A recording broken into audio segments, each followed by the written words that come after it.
வரக்கூடிய குருபெயர்ச்சி அதாவது 2025ஆம் ஆண்டு மே மாதம் குரு பகவான் பெயர்ச்சி ஆகிறார். இந்த குரு பெயர்ச்சினால யாருக்கெல்லாம் குபேர யோகம் உண்டு அப்படி என்றதைத்தான் இந்த வீடியோவில் நம்ம பார்க்க போகிறோம். அது என்னங்க குபேர யோகம் அப்படின்னா, இன்றைய காலகட்டத்தில் யாரெல்லாம் பெரிய கோடீஸ்வரர்களாக இருக்காங்கன்னு பார்த்தீங்கன்னா, அவங்களுக்கு முதன்மையான ஒரு குபேரர் தான். இன்றைய காலகட்டத்தில் எவ்வளவு பெரிய கோடீஸ்வரராக இருந்தாலும் சரி, குபேரனுக்கு நிகரானவராக ஆகவே முடியாது. யுகத்தில் இருக்கிறதுலேயே மிக பெரிய கோடீஸ்வரன் என்றால் அது குபேரன் தான். ஸோ அந்த குபேர யோகம் அப்படின்றது மிகப்பெரிய அளவில் செல்வந்தர்கள், மிகப்பெரிய அளவில் கோடீஸ்வரர்கள் யார் ஆக முடியும் அப்படி என்பது தான் மிகவும் முக்கியமான விஷயம். அது பார்த்தீங்கன்னா குரு பகவான் மட்டும்தான் அந்த அளவுக்கு பெரிய செல்வத்தை கொடுப்பாரு. ஏன்னா குரு தான் ஜோதிடத்தை பொறுத்தவரையில் தனக்காரரு. ஸோ குரு பகவானுடைய அருள் இல்லாமல் ஒருத்தர் கூட பெரிய அளவில் செல்வந்தர் ஆக முடியாது. அதனால இப்போ இந்த குரு பகவான் இந்த குரு பெயர்ச்சியால் யாருக்கெல்லாம் மிகப்பெரிய அளவிலான கோடீஸ்வரர்களாக உருவாக வாய்ப்பு உள்ளது அப்படின்றத இந்த வீடியோவில் முழுமையாக நாம் பார்க்க போகிறோம். அதாவது முதல்ல குரு பகவான் ஏன் நிறைய பணத்தை கொடுக்கிறாரு அப்படின்னா, குரு பகவான் தான் பணத்துக்கு முக்கியமான கிரகம். ஏன்னா ஜோதிடத்தை பொறுத்த மட்டில் குரு தனக்காரகன், குரு பகவான் தான். ஒருத்தருக்கு கையில் பணம் வேணும் அப்படின்னு ஜாதகத்தில் குரு நல்லா இருக்கணும். ஏன்னா சுக்கிர பகவான் வந்துட்டு பணத்துக்கு முக்கியமான கிரகம் என்று சொல்லுவார்கள். சுக்கிர பகவான் பணத்தை விட சுகபோகத்துக்கு தான் முக்கியமான கிரகம். சுக்கிரன் கொடுக்கிற பணம் என்பது பையில் இருக்கிற கை செலவு மாதிரி. ஆனால் குரு பகவான் கொடுக்கிற பணம் தான் பெரிய அளவில், அதாவது பேங்க் அக்கௌண்ட்டில் இருக்கிறது, ஷேர் மார்க்கெட்டில் புதுசாக ஷேர் வாங்கி வைக்கிறது. இந்த மாதிரி பெரிய அளவு பொருளாதாரங்கள் எல்லாமே குரு பகவான் தான் கொடுப்பாரு. அதனால அந்த குரு பகவான் இப்போ மிதுன ராசிக்கு போகிறார். அடுத்த ஓராண்டு காலம் மிதுன ராசியில் இருக்கும் பொழுது யாருக்கெல்லாம் பெரிய அளவு பணத்தை கொடுப்பாரு, பெரிய அளவில் செல்வந்தர்கள் ஆக்குவார் அப்படின்னு பார்த்தீங்கன்னா, முதன்மையாக மேசராசியை சொல்லலாம். காரணம் என்ன? மேசத்துக்கு மூன்றாம் இடத்துல தான் குரு இருக்கார். எப்படி நன்மை செய்வார் அப்படின்னா, மூன்றாம் இடத்துல இருந்தாலும் அவர் எங்கே பார்க்கிறார் என்பது ரொம்ப முக்கியம். அவர் பார்க்கறது மேசராசிக்கு பாக்கியஸ்தானத்தை பார்க்குறாரு. அதனால் பாக்கியஸ்தானத்தை குரு பகவான் பார்த்துட்டாரு. நம்ம வாழ்க்கையில் நம்ம செஞ்ச கொஞ்ச நல்ல வினைகள் எல்லா பலாபலன்கள் நம்ம கையில் கிடைச்சிரும். அந்த மாதிரி காலகட்டத்தில் தான் நம்ம இருக்கோம். அதனால் பாக்கியஸ்தானத்தை குரு பகவான் பார்க்குறதோட அது மட்டும் இல்லாமல் மேசராசிக்கு இது சகாயத்தை கொடுக்கும்.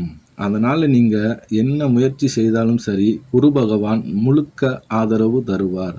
அதனால் கொஞ்சம் முயற்சி செய்தாலே மிக பெரிய அளவில் கோடீஸ்வரர்களாக உருவாகுவதற்கு மிக அதிக வாய்ப்பு உண்டு. அதுக்கடுத்தது யாருன்னு பார்த்தீங்கன்னா, கண்டிப்பாக ரிஷபராசிக்கு சொல்லலாம். ரிஷபராசிக்கு குரு பகவான் தனஸ்தானத்தில் 2ஆம் இடத்துல இருக்கார். அதாவது தனஸ்தானத்தில் தனக்கரங்க இருக்கிறது மிகப்பெரிய ராஜயோகம். அதாவது குரு பகவான் எப்போதுமே பணத்தை கொடுக்கக்கூடியவர், மிக முக்கியமான கிரகம். அவர் தனஸ்தானத்தில் இருக்கிறது இன்னும் சிறப்பு.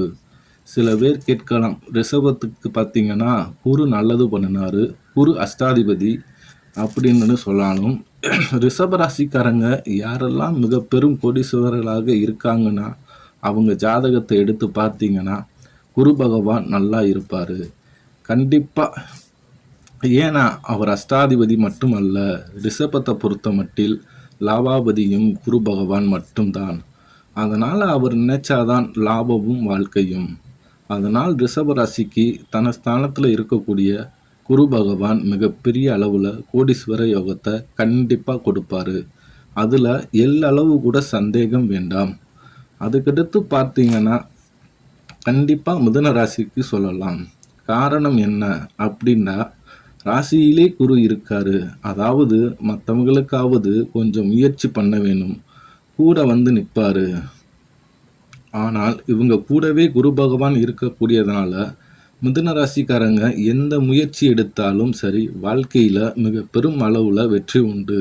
ஏதோ ஒரு சாதாரணமாக தொழில் ஆரம்பித்தாலும் அந்த தொழில் கூட மிகப்பெரிய அளவில் வளர்ச்சி அடைந்து விடும். ஸோ மிதுன ராசிக்காரர்கள் வாழ்க்கையில் திடீர் மாற்றம், திடீர் திருப்பம் கொடுத்து மிகப்பெரிய அளவில் முன்னேற்றத்தை கொடுப்பாரு. இது குரு பகவான். அதனால் மிதுன ராசிக்கு இந்த கோடீஸ்வர யோகம் அதிகப்படியான வாய்ப்புகள் உண்டு. திடீரென்று ஒரு பெரிய செல்வந்தர் ஆகிறதுக்கு அதிகப்படியான வாய்ப்புகள் உண்டு. அதுக்கடுத்தது பார்த்தீங்கன்னா அப்படின்னு கண்டிப்பாக சிம்ம ராசியே சொல்லலாம். காரணம் என்ன அப்படின்னு பார்த்தா, சிம்மத்துக்கு லாபாஸ்தானத்திலேயே குரு வந்துட்டாரு. சிம்மத்துக்கு குரு ரொம்ப முக்கியமான கிரகம். ஏன்னா அவர் தான் பூர்வ புண்ணிய ஸ்தானாதிபதி, 5ஆம் வீட்டு அதிபதி. அவர் லாபஸ்தானத்தில் இருக்கிறதுனால இருக்கக்கூடிய எந்த முயற்சியாக இருந்தாலும் முற்றிலும் வெற்றியிலேயே அமையும். அதாவது முன் ஜென்மத்தில் நாம் பண்ண வினைகள், தீவினைகள் ரெண்டையுமே செஞ்சு இருப்போம். அதற்கு உண்டான நல்ல பலன்கள் எப்போ கிடைக்கும்னா, குரு பகவான் லாபாஸ்தானத்தில் வரக்கூடிய காலகட்டம் தான். குரு பகவான் இந்த மாதிரி நல்ல இடங்களில் வரும் பொழுது பார்த்திங்கன்னா நம்ம வாழ்க்கையில் மிக பெரும் அளவில் வளர்ச்சி ஏற்படும். ஸோ பூர்வ புண்ணிய ஸ்தானாதிபதி குரு பகவான் லாபஸ்தானத்தில் வர்றதுனால சிம்ம ராசிக்காரங்க எடுக்கக்கூடிய எந்த முயற்சியாக இருந்தாலும் வாழ்க்கையில் மிகப்பெரிய அளவில் கண்டிப்பாக வெற்றி பெற்றுவிடும். அதில் கொஞ்சம் கூட சந்தேகம் வேண்டாம். அதனால் கொஞ்சம் முயற்சி இருந்தால் போதும், மிகப்பெரிய அளவுக்கு கண்டிப்பாக வெற்றி இருக்கும். இதுதான் குரு பகவான் சிம்ம ராசிக்கு கொடுப்பார். அதுக்கடுத்தது பார்த்தீங்கன்னா அப்படின்னு கண்டிப்பாக கன்னி ராசிக்கு கோடீஸ்வர யோகம் உண்டு. காரணம் என்னன்னு பார்த்தீங்கன்னா, கன்னி ராசியை பொறுத்த வரைக்கும் கொஞ்சம் தொழில் ஸ்தானத்தில் குரு பகவான் ஒரு வருட காலம் இருக்க போகிறார். தொழில் ஸ்தானத்தில் குரு பகவான் இருந்துட்டாலே போதும், எடுத்தக்கூடிய எந்த முயற்சியாக இருந்தாலும் மிகப்பெரிய அளவில் வெற்றி உண்டு.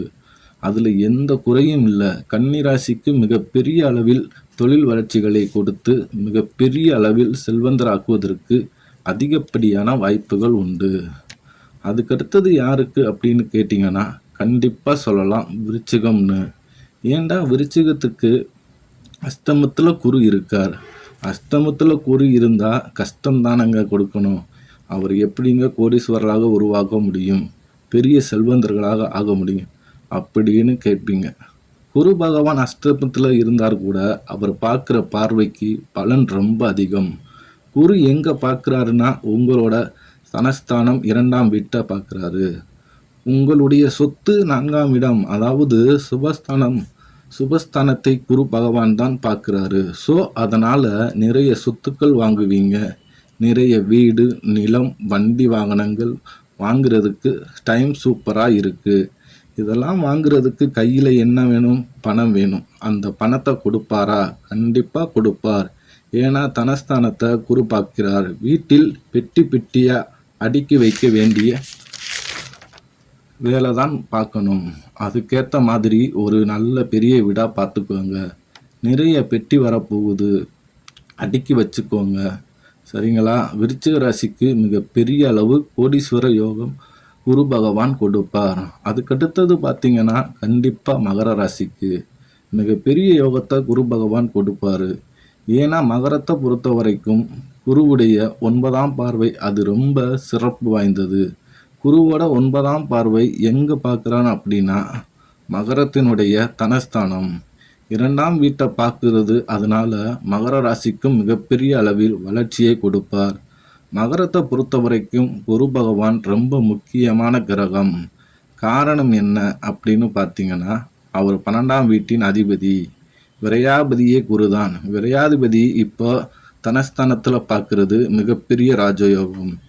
ஏன்னா யார் செலவு கொடுக்கணுமோ அவர் செலவை நிப்பாட்டிட்டு அவரே வருமானத்தை கொடுப்பாரு. அப்போ மகர ராசிக்காரர்களும் இந்த ஓராண்டு காலம் மிகப்பெரிய அளவில் செல்வந்தர் ஆவதற்கு அதிக அளவு வாய்ப்புகள் உண்டு.